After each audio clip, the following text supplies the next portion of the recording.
नमस्ते आप सबको प्रेम से प्यार से। मेरा नाम सिमरन आहूजा है और आज मैं आप सबकी मुलाकात करने जा रही हूं शाकिर अली जी से, जिन्होंने ऑफ कोर्स खुद के लिए तो एक मकाम हासिल किया है, लेकिन औरों के लिए भी वो बताते हैं, वो सही राह दिखाते हैं और एम्पावर करते हैं। तो आइए तहे दिल से हम स्वागत करते हैं शाकिर अली जी का, जो ऑपरेशन हेड हैं ट्रांसमिटो डेवलपमेंट फाउंडेशन। जानते हैं इनके फाउंडेशन के बारे में और इनके काम के बारे में। पता नहीं कौन सा शब्द या कौन सा सेंटेंस हम सबकी भी जिंदगी बदल सकता है। शाकिर जी नमस्ते, कैसे हैं आप? बहुत बढ़िया। प्लीज आ जाएं। मैं अच्छी हूँ, थैंक यू, धन्यवाद। सर आप जो काम कर रहे हैं वो बहुत ही प्रेशियस है सबके लिए, हमारे देश के लिए, हमारे इकोनॉमिक ग्रोथ के लिए। क्योंकि जब हम बात करते हैं एम्प्लॉयमेंट की, हम जरूर चाहते हैं कि हमारे यूथ को जॉब अपॉर्चुनिटीज मिले और इसलिए एसएमईज को इतना सारा हम इम्पोर्टेंस और महत्व देते हैं।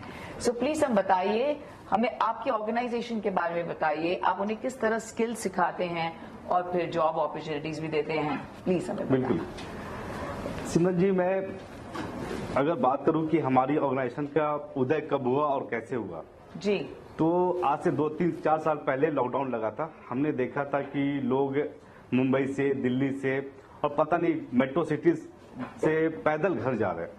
तो वो गांव देहात के लोग थे, 1400-1500 किलोमीटर वो पैदल चल के अपने घर के तरफ जा रहे हैं, क्योंकि यहाँ पे उनकी दिहाड़ी मजदूरी बंद हो गई थी। वो जो काम कर रहे थे वो बंद हो गया था। अब खाने के लिए पैसे नहीं है, सर्वाइव भी करना है, तो उन्हें लगा था कि सबसे बेहतर जगह हमारा वो गांव है जहां मैं पैदा हुआ था और मुझे वहां जाके जो बच्चे खुचे दिन, पता नहीं कोरोना से बच पाएंगे कि नहीं बच पाएंगे, तो वहां पे गुजारते हैं।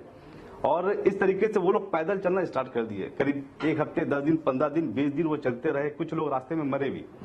तो अगर हम गौर करेंगे कि यहाँ पे जो लोग पैदल निकले दिल्ली से या मुंबई से, वो कौन थे, ये सबसे बड़ा सवाल था जो हमारे दिमाग में स्ट्राइक किया। वो लोग थे अनस्किल्ड लेबर, अनऑर्गेनाइज सेक्टर के लेबर, जिनके पास अच्छी नौकरी थी, जो पढ़े लिखे थे, उन्हें वर्क फ्रॉम होम तो मिल गया, लेकिन जो अनस्किल्ड लोग थे उन्हें मजबूरन पैदल निकलना पड़ा अपने घर की तरफ। तो हमने देखा कि एक हमारे देश की बहुत बड़ी आबादी ऐसी है जो अनस्किल्ड है और कहीं ना कहीं हमें इनके लिए कुछ करना चाहिए। कुछ अगर हम इनके लिए कर पाए, लोग तो कहते हैं कि हम अगर किसी की सहायता कर दे तो बहुत अच्छी बात है जी। हम ये नहीं कहेंगे पूरे देश को सुधार देंगे, अगर हमने 2-4 लोगों को भी सुधार दिया तो लाइफ हमारा मकसद पूरा हो जाएगा। क्योंकि जीते तो सभी अपने लिए हैं, कमाते भी अपने लिए हैं। अगर उस क्षण में, कुछ खाली पल में अगर आप दूसरों के लिए कुछ कर दे तो बहुत बेहतर होता है। तो इस तरीके से इस आइडियाज के साथ कि हम अनस्किल्ड लोगों को स्किल प्रोवाइड करें और इसके बाद हम उन्हें एम्प्लॉयमेंट की तरफ भी लेके आए, तो वहां से हमारा एक आइडिया आया कि लोगों को स्किल करते पहले और स्किल के बाद सेल्फ एम्प्लॉयमेंट की तरफ। क्योंकि हमारा सबसे बड़ा मकसद स्किल ही करना सिर्फ नहीं है, क्योंकि बहुत सारी ऑर्गेनाइजेशंस हैं, एनजीओज हैं जो अगरबत्ती बनाना सिखा रही हैं, बांस की टोकरी बनाना सिखा रही हैं, लेकिन वो सीखने के बाद पब्लिक करते क्या है, कुछ नहीं कर पाते, क्योंकि उनके पास ऐसा कोई सोर्स नहीं होता जिससे वो सेल्फ एम्प्लॉयमेंट की तरफ मूव कर पाए। तो हम स्किल डेवलपमेंट कराते हैं और स्किल डेवलपमेंट कराने के बाद हम उन्हें सेल्फ एम्प्लॉयमेंट की तरफ मूव कराते हैं, उन्हें अवेयर करते हैं कि आप भैया सेल्फ एम्प्लॉयमेंट की तरफ आओ। अगर आप देखेंगे हमारे देश की आबादी लगभग 140-45 करोड़ है। अगर आप फॉरेन की जो कंपनीज है लाइक अमेजन है या अदर एफएमसीजी कंपनीज जो हैं, उनके लिए हम वरदान हैं, क्योंकि कंज्यूमर यहाँ पे ज्यादा है, वो यहाँ पे इन्वेस्टमेंट करते हैं और अपने प्रोडक्ट्स को बेचते हैं। लेकिन हम अपने देश के ही लोग, हम इसे अभिशाप मानते हैं। वो हमें वरदान के तौर पे देख रहे हैं कि बहुत बड़ी मार्केट है इंडिया और यहाँ पे हमारा प्रोडक्ट ज्यादा सेल होगा क्योंकि कंज्यूमर ज्यादा है। लेकिन हमें लगता है कि हमारी आबादी इतनी बड़ी है कि हम सही से संसाधन नहीं है हमारे पास, सबको खिला नहीं सकते, सबको नौकरी नहीं दे सकते। और ये हकीकत है, 140-45 करोड़ की आबादी को नौकरी देना नामुमकिन है। होते हैं कुछ बातें होती है कि हम नौकरी दे देंगे, नहीं देंगे, वो एक डिफरेंट थिंग है, हम उस पर नहीं जाते। लेकिन हकीकत है कि हम नौकरी सबको नहीं दे सकते, ये कटु सत्य है। तो क्यों ना हम अपने लोगों को स्किल डेवलपमेंट कराएं और सर्विस सेक्टर के बजाय मैन्युफैक्चरिंग सेक्टर पे लेके आए। कुछ नहीं करेंगे, एक बड़ी फैक्ट्री नहीं लगाएंगे, एक चाय की टपरी खोल लेंगे, वो भी नहीं कर सकते तो सब्जियों का एक ठेला लगा लेते हैं हम, अगर एक मामूली सी चाय की टपरी हम खोलते हैं तो आप देखेंगे वहां पे मैंने टपरी खोला, लेकिन एक लेबर को साथ में रखते हैं जिससे वो बर्तन धो सके, चाय बना सके। तो मैं तो रोजगार हासिल कर लिया, लेकिन मैंने साथ ही साथ एक और बंदे को रोजगार भी दे दिया। तो सेल्फ एम्प्लॉयमेंट का ये फायदा होता है कि आप खुद तो कमाने के लायक बन जाते हैं, आप इतने काबिल हो जाते हैं कि 200-400 रुपए पर डे कमा के अपने घर को चला सके। साथ ही साथ एक अदर पर्सन को भी आप नौकरी देके उसके घर में भी रोजगार का साधन और पैसे की इनकम का स्रोत बढ़ा देते हैं। तो ये सेल्फ एम्प्लॉयमेंट हम लोगों को अवेयर कर रहे हैं कि आप सेल्फ एम्प्लॉयमेंट की तरफ आइए। नौकरियां देश में उतनी नहीं है जितने सारे लोग नौकरी की तरफ भाग रहे हैं। फायदा नहीं है, क्योंकि हमारा पड़ोसी देश चाइना ने आज से 20-25 साल पहले इस चीज को इस तरीके को अपनाया। वो सर्विस सेक्टर से हट गए और सर्विस सेक्टर से हटने के बाद वो सेल्फ एम्प्लॉयमेंट की तरफ आए। वहां पे जितनी छोटी छोटी टॉयज होती हैं, कुछ भी अगर आप देखिएगा उठा के मेड इन चाइना दिखता है, क्योंकि वहां पे क्रांति आया सेल्फ एम्प्लॉयमेंट के लिए। तो अगर हम प्रयास कर रहे हैं एक छोटी संख्या में भी इस चीज को आगे बढ़ा सके तो हमारा सौभाग्य होगा। इसी पर्पज पे हम काम कर रहे हैं, स्किल डेवलपमेंट और सेल्फ तो एम्प्लॉयमेंट। ये एरोफोनिक एग्रीकल्चर टेक्निक क्या होता है? एरोफोनिक क्या होता है? जी, एरोपोनिक एक एग्रीकल्चर टेक्निक है जो इजराइल का इन्वेंशन किया हुआ चीज है। इसमें एक टावर होता है जी। फाइबर फूड ग्रेडेबल टावर होता है जो 2 बाई 2 फीट पे आप 40 पौधे उगा सकते हैं सब्जियों की। अगर हम बात करें कि अगर मुझे एक एग्जांपल के तौर पे टमाटर की बात करते हैं, टमाटर के पौधे उगाने के लिए 40 पौधे उगाने के लिए मुझे कितनी स्पेस चाहिए? अगर एक स्क्वायर फीट छोड़ के हम एक पौधा लगाते हैं तो करीब 100 स्क्वायर फीट तो लग जाएंगे। इतनी जगह लोगों के पास नहीं है, खासकर अर्बन एरियाज में। रूरल एरियाज में भी आज की डेट में वाटर लेवल काफी नीचे चला गया है जी। उपजाऊ जमीन नहीं है, क्योंकि रासायनिक उर्वरक यूज करके हम लोगों ने अपनी जमीन को बर्बाद कर दिया है। हमारी जो खेती पद्धति है, ऐसे तो हम कहने को खेती प्रधान देश है, कृषि प्रधान देश है, लेकिन जो किसानों की हालत हुई है, कभी कुदरत के मार से बारिश नहीं हो पाती है, बहुत सारे सोर्सेज होते हैं, उनकी जो खेती बर्बाद हो जाती है। हमने आए दिन न्यूज में देखते हैं कि किसान मंडी में रोड पे टमाटर फेंक के उस पर ट्रक चला के चले गए, प्याज फेंक के ट्रक चला के चले गए। तो होता क्या है कि लोग किसान अपनी लागत पूरी नहीं होने की वजह से उनके जो बच्चे हैं वो किसानी छोड़ रहे हैं, वो निकल जाते हैं अर्बन एरियाज में, मेट्रो सिटीज चले जाते हैं, वहां पे जाके वो चौकीदारी कर लेते हैं, दूसरे काम कर लेते हैं, लेकिन किसान नहीं बनना चाहते क्योंकि उन्हें उनकी लागत पूरी मिलती नहीं है। तो अब अगर आज मैं किसी किसान के बच्चे से पूछूं कि भैया क्या तुम किसानी करोगे, तो सबसे पहले वो कुछ कमियां गिनाएगा, जैसे हमारे पास उपजाऊ जमीन नहीं है, या हमारे एरिया में वाटर लेवल नहीं है, पानी का स्रोत नहीं है जो हम उसमें पानी दे सके, मेहनत बहुत ज्यादा है और इतना मेहनत है कि हम उसमें उतना समय देंगे तो हमें लागत में उतना मिलेगा नहीं वापस। तो इस वजह से बच्चे किसानी छोड़ रहे हैं। और जब बच्चे किसानी छोड़ रहे हैं, जो हमारी आने वाली जनरेशन या अभी की जो जनरेशन है वो किसानी छोड़ देगी, तो हम आगे चल के सब्जियां क्या खाएंगे? क्योंकि सब्जी ऐसी चीज है, अगर बच्चा माँ की दूध छोड़ के जब खाना स्टार्ट करता है तब सब्जी स्टार्ट कर लेता है, और जब वो मर रहा होता है तब तक वो सब्जी खा रहा होता है। अगर कोरोना के जैसे काल में एसेंशियल गुड्स में गवर्नमेंट ने रखा तो सब्जियों को रखा, सारी दुकानें बंद रहेगी लेकिन सब्जियों की और राशन के दुकान खुले रहेंगे। मतलब बहुत इंपॉर्टेंट चीज है सब्जी हमारी लाइफ में, इसके बिना हम अपनी लाइफ की कल्पना नहीं कर सकते। ऐसे तो हम अपने बिजी शेड्यूल में इस बात पे ध्यान नहीं देते, लेकिन अगर हम अंदर तक जाएंगे बातों को लेकर तो हमें लगेगा सब्जी के बिना हमारी जिंदगी अधूरी है। नेचुरली तो जब यू कांट सर्वाइव, या तो अब हम बात करते हैं जब किसान के बच्चे किसानी करेंगे नहीं, आने वाले दिनों में हमें सब्जियां मिलेंगी नहीं, तो हमें लास्ट ऑप्शन बचता है इंपोर्ट करना। हम सब्जियों को इंपोर्ट करेंगे और सब्जी जब इंपोर्ट करना शुरू करेंगे तो उनकी कीमत क्या होगी इसका अंदाजा आप लगा सकती हैं। तो हमने बोला कि एक टेक्नोलॉजी है, कोई नई टेक्नोलॉजी नहीं है, बहुत पुरानी टेक्नोलॉजी है। इजराइल ने बहुत पहले इसको इजाद कर चुके हैं और हमारे ही इंडिया के बड़े बड़े न्यूज चैनल आज से 5-7 साल पहले इस पर कवर भी कर चुके हैं, लेकिन अवेयरनेस की कमी है। लोगों तक बातें सही से पहुंची नहीं, उन्हें नहीं पता था इन चीजों के बारे में। तो हम अवेयरनेस लेकर आए उन चीजों के बारे में कि भैया आपको जहां 100 स्क्वायर फीट जमीन लग रहा था 40 पौधों को लगाने में, आप सिर्फ 2 बाई 2 स्क्वायर फीट में 40 पौधे लगा सकते हैं और ये 100% ऑर्गेनिक होगा, 100% ऑर्गेनिक होगा। और सब्जियों वो जो प्रोडक्शन होगा, जहां पे आपके ट्रेडिशनल फार्मिंग से जो उत्पादन होगा, यहाँ का जो उत्पादन होगा इसमें भी फर्क होगा, यहाँ पे ज्यादा उत्पादन होगा, यहाँ की सब्जियां अच्छी क्वालिटी की होगी। और सबसे बड़ी बात है इसमें आपको जमीन नहीं चाहिए, 2 बाई 2 स्क्वायर फीट में आपका 40 पौधे लग गया, जहां पे 100 स्क्वायर फीट मिनिमम लग रहा था। पानी, जो एक पानी की समस्या, जहां वाटर लेवल कम है, यहाँ पे एक 10 लीटर का 20 लीटर का एक वो होता है, टब होता है, उसमें मोटर लगे होते हैं। वो मोटर पानी को ऊपर लेके जाते हैं और उसे नीचे गिराते हैं, तो जड़ें भीगती भी नीचे आती है। तो वो जो पानी हमने डाला वो पानी रिसाइकल हो रहा है, रीयूज हो रहा है, बार बार यूज हो रहा है। मतलब 10 लीटर बार बार यूज हो रहा है। और जमीन में लगे पौधे, ट्रेडिशनल फार्मिंग में जो पौधे लगते हैं, वहां पे हमने पानी डाल दिया तो वो मिट्टी में चली गई, पानी चला गया, सोख लिया पानी को, वो पानी दोबारा हम रीयूज नहीं कर सकते। यहाँ पे पानी को रीयूज कर रहे हैं। यहाँ पे वहां पे 2 लीटर पानी लग रहा था, सुबह में 1 लीटर, शाम में 1 लीटर, अब यहाँ पे 1 लीटर में दिन भर चल रहा है।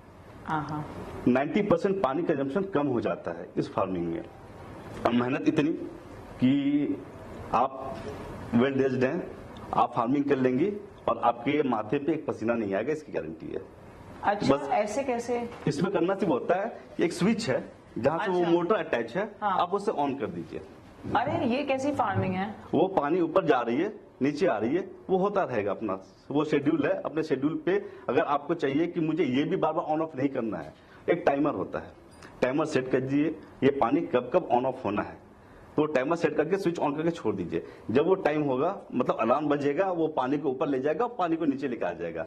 इसके लिए आप 10 दिन के लिए घर से बाहर जाना चाहती है, शादी में चले जाइए, कहीं आउटिंग करना है आप वहां चले जाइए, ये सब्जी अपना प्रोडक्शन कर रही है, ये खेती हो रही है। तो हमने जमीन को अवॉइड कर दिया, जरूरत नहीं हमें जमीन की, पानी 90% कम कंजम्पशन है जी, मेहनत नहीं है, एक स्विच ऑन ऑफ करना होता है सिर्फ। तो ये टेक्नोलॉजी कोई नई नहीं है, आपको सुन के अजूबा लग रहा होगा, बिना मिट्टी की खेती। मुझे लग रहा है यार, ये आज तक चैनल ने हेडलाइन दिया था, बिना मिट्टी के हवा में खेती करती है। जी बिल्कुल, हमारी ऑर्गेनाइजेशन, हमारी एनजीओ अवेयरनेस फैला रही है, ये लोगों को सिखा रही है कि तुम ये चीज करो। तो अब किसानी को हम बढ़ावा देना चाह रहे हैं नई टेक्नोलॉजी के साथ, क्योंकि वक्त बदलता है, आवश्यकता ही आविष्कार की जननी है। तो ये भी आवश्यकता है किसानी को बढ़ावा दिया जाए, और जो हमारा देश टैग बना हुआ है कृषि प्रधान देश का, वो खत्म ना हो, क्योंकि ये बहुत जरूरी है कि हम कृषि प्रधान देश बने रहें, ये बहुत जरूरी है, ये हमारे देश का ताज है, तो ये हम खत्म नहीं करना चाहते। टेक्नोलॉजी चेंज करके ही अगर हम एग्रीकल्चर को मूव कर सकते हैं, क्यों ना करें हम। ये बड़ी इंटरेस्टिंग बात है जी। और आपने जिस तरह की बात बताई, मतलब मैं भी रियली शॉक्ड हूँ और सरप्राइज्ड हूँ। हालांकि मैंने फावड़ा भी हाथ में लिया है और मैंने मट्टी भी खोदी है, हमने प्लांटेशन भी किया है जब हम ट्री प्लांटेशन ड्राइव के लिए जाते हैं। But this is absolutely phenomenal जो आप कह रहे हैं। और ये सबसे बड़ी बात है, ये सबसे बड़ी बात है कि टेक्नोलॉजी बहुत पुरानी है, लोग अवेयर नहीं है। हमारे इतने बड़े बड़े न्यूज चैनल्स हैं, बड़े बड़े ब्रांड न्यूज चैनल्स हैं जो कवर कर चुके आज से 5-7 साल पहले, और आज भी लोगों को पता नहीं है। ये हमारा दुर्भाग्य है। थैंक यू, आपने हमें बताया। जरूर पूछना चाहूंगी कि क्या आपकी एक खूबसूरत ऑर्गेनाइजेशन है ट्रांसमिट और डेवलपमेंट फाउंडेशन, और जो लोग आपके साथ काम करते हैं उन सबके स्ट्रेंथ्स क्या है, आपके स्ट्रेंथ क्या है, और आप किस तरह सबका स्ट्रेंथ लेकर स्प्रेड तो कर रहे हैं, अवेयरनेस तो ला रहे हैं, बट किस तरह ऑल्सो इम्पैक्ट हो रहा है वो इकोनॉमिक ग्रोथ हमारे भारत देश के लिए। जैसे ऑफ कोर्स हम सब are following by the honourable prime minister of India, जो कहते हैं नरेंद्र मोदी सर, विकसित भारत, तो उसके तरफ तो हम जा ही रहे हैं। बट किस तरह आप सब मिलके अपने स्ट्रेंथ्स को यूटिलाइज करके हमारे इकोनॉमिक ग्रोथ को बढ़ा रहे हैं हमारे देश के। बिल्कुल, मैं एक बात करना चाहूंगा सिमरन जी, मैंने अपनी एनजीओ के बारे में बताया कि हम इसके डेवलपमेंट कर रहे हैं और एरोपोनिक खेती पे कर रहे हैं, ये टेक्निक पे कर रहे हैं।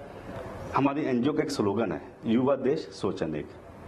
तो युवा देश इसलिए क्योंकि हमारे देश की ज्यादातर आबादी युवा है, यंगेस्ट कंट्री है, और जब हम यंग होते हैं ना तो हमारा मन बहुत चंचल होता है। अगर हम बचपन की अपनी बात करें, जब हम आइसक्रीम खाते थे तो पापा कहते पापा आइसक्रीम वाला बनना है, बड़े होकर आइसक्रीम बेचेंगे। फिर चॉकलेट खाते थे, पापा चॉकलेट वाला बनना है, क्योंकि उस टाइम मुझे लगता था कि चॉकलेट बहुत ज्यादा मिलेगा खाने को। तो कुछ फेजेस होते हैं इंसान के लाइफ में, बाल अवस्था होता है, किशोरावस्था होता है। तो जो सबसे कंफ्यूजिंग हमारी कंट्री में जो सबसे कंफ्यूजिंग एज होता है वो 20 से 25 का होता है, खासकर मेरे जैसे मिडिल क्लास लोगों का। मैं खुद झारखंड राज्य से देवघर जिला से हूँ, बाबा धाम का रहने वाला हूँ, मैं शिव जी की नगरी का हूँ, और हमारे तरफ छोटी सी मतलब रूरल एरिया है, हमें गाइड नहीं करते थे लोग कि हम क्या बनेंगे बड़े होकर, क्या नहीं बनेंगे। तो जब 20 से 25 की एज में हम आए तो हम कंफ्यूज थे, हम करें तो करें क्या, हमें नहीं पता था, मतलब पूरी तरीके से कंफ्यूज। तो यहाँ पे होता क्या है हमारे देश में कि युवा देश है, हमारे पास सोच भी बहुत है। अगर आप बच्चों की बात कीजिएगा, अगर आप 20 से 25 साल की एज के लोगों से बात कीजिएगा तो पता चलेगा कि सबके दिमाग में एक आइडिया है और बहुत क्रिएटिव आइडिया है। मतलब इतने अच्छे अच्छे आइडियाज हैं उनके दिमाग में कि मैं बता नहीं सकता, लेकिन फंस जाते हैं वो, या तो स्किल नहीं होती या पैसे की कमी होती है। अब कहते हैं कि अगर मेरे पास 5 लाख रुपए होते तो आज मैं ये बिजनेस करके बैठ जाता, मैं कुछ अपना नाम कमा लेता। अगर मुझे ये थोड़ा सा कहीं से सोर्स मिल जाता, मैं ये सीख लेता। है आइडियाज हैं, या तो हुनर की कमी है या पैसे की कमी है, तो वो अपने ड्रीम को फुलफिल नहीं कर पाते। तो युवा देश सोच अनेक, इस तरीके से हमने स्लोगन रखा अपना। ब्यूटीफुल जी। तो इसके बाद अब मैं बात करूं कि एरोपोनिक एग्रीकल्चर टेक्निक की। अगर मैं यहाँ पे जितने लोग बैठे हैं, अगर इनसे कहूं कि भैया आप सब सीख लो एरोपोनिक एग्रीकल्चर टेक्निक, सब सीख गए, खरीदेगा कौन? सब तो अपने घर में उगा रहे हैं। तो नहीं, अपनी मर्जी को आप थोपिए मत। हमारी एनजीओ अपनी मर्जी नहीं थोपती है। मल्टीपल सेक्टर में हम स्किल डेवलपमेंट कर रहे हैं, चाहे वो सिंगिंग का हो, चाहे वो डांसिंग का हो, चाहे वो IAS IPS बनने का बात हो, चाहे वो डॉक्टर बनने का बात हो। आपको जिसमें इंटरेस्ट है, आप जो करना चाहते हैं, आप उस सेक्टर में आगे आइए, हमारी एनजीओ आपको सपोर्ट करेगी। बस आप बेरोजगार मत रहना, आप किसी भी हालत से बेरोजगारी से बाहर आ जाओ, बाकी सपोर्ट हम करेंगे। सिंगर बनना आपको, हम सिंगिंग में हम आपको मौका दिलवाएंगे, हम वो प्लेटफॉर्म तैयार कर देंगे जिससे कि आप सिंगिंग सेक्टर में एक बार, बाकी मेहनत आपका, भाग्य आपका, मेहनत के बिना भाग्य काम नहीं करता है, लेकिन मौका देने का काम हम करेंगे। तो वो मौका देने का काम हम कर रहे हैं। और हमारी एनजीओ सिर्फ यूथ को नहीं, क्योंकि देखिए अगर माइंडसेट चेंज करना हो ना तो वो उस एज में करना चाहिए जब ग्रोइंग एज होता है, जब बच्चे कुछ नहीं जानते, वो ब्लैंक होते हैं, और वो बच्चे होते हैं क्लास 1 के, क्लास 2 के, नर्सरी के। तो हमारी एनजीओ स्कूल्स में एंटी अनएम्प्लॉयमेंट एजुकेशन प्रोग्राम चला रही है, स्किल डेवलपमेंट पे अवेयर कर रही है कि भैया तुम बचपन से जानो कि स्किल डेवलपमेंट नाम का कोई चीज होता है। ऐसा ना हो कि तुम बड़े हुए कंफ्यूज हो जाना, तुम्हें पता ही ना कि तुम्हें करना क्या है। तो हम स्कूल्स में जा रहे हैं, बच्चों को बता रहे हैं, अवेयर कर रहे हैं कि स्किल डेवलपमेंट के पीछे आओ, स्किल डेवलपमेंट पे काम करो और हुनर लो, चाहे वो एरोपोनिक एग्रीकल्चर का हो, हम ये भी बताएंगे। सिंगिंग में जाना हो हम वो बताएंगे, और जिसमें बिल्कुल जिसमें भी आपको इंटरेस्ट हो हम उसमें आपको हेल्प करेंगे। हम हर एक प्लेटफॉर्म पे बच्चों के लिए काम करना चाहते हैं ताकि कुछ तो भला हो जाए। आपने ठान लिया है कि सभी को खुश रखना है, उन्हें काम भी देना है, let their families also prosper. नहीं, खुश रखना मकसद नहीं है, खुश तो भगवान से भी लोग नहीं है, खुश रखना बिल्कुल मकसद नहीं है। बेरोजगारी हटाना मकसद है। तुम्हें जो करके बेरोजगारी से दूर होना है, हो जाओ, हम सपोर्ट में हैं। ब्यूटीफुल जी, बहुत ही खूबसूरत काम करती है आपकी ऑर्गेनाइजेशन। शाकिर अली, धन्यवाद, बहुत बहुत शुक्रिया कि आप वाव टॉक में आकर आपने हमें इतना सारा ज्ञान दिया, ज्ञान की बातें बताई, और किस तरह आजकल तरक्की हो रही है ऑफ कोर्स, लेकिन कॉन्सेप्ट जो इतने सालों से चल रहा है उसी को रिवाइव करते हुए आप हम सबको बिल्कुल, हम नए एम्प्लॉयमेंट से लेकर पैशन तक सभी के विशेष फुलफिल करते हैं। बहुत बहुत शुक्रिया, थैंक यू सो मच। तो मैं 1 2 3 कहूंगी, आप वाव टॉक अपने तरीके से कहें, वाव कहें, और उसके बाद आपको वो कौन सी चीज करने से वाव लगता है मैं पूछूंगी, ठीक है? 1 2 3 वाव, बहुत ही स्पिरिचुअल जैसा, बहुत ही खूबसूरत था, रिलैक्स।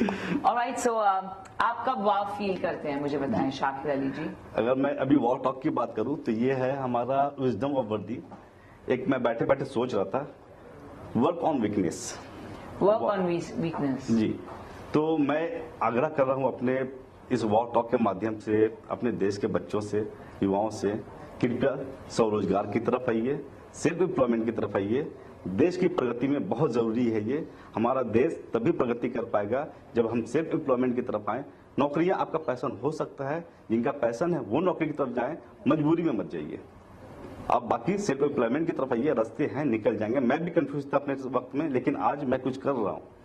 वक्त आएगा, एक किक होगा, आप भी कुछ कर लीजिएगा। क्या बात है, क्या सेल्फ एम्प्लॉयमेंट की तरफ आइए।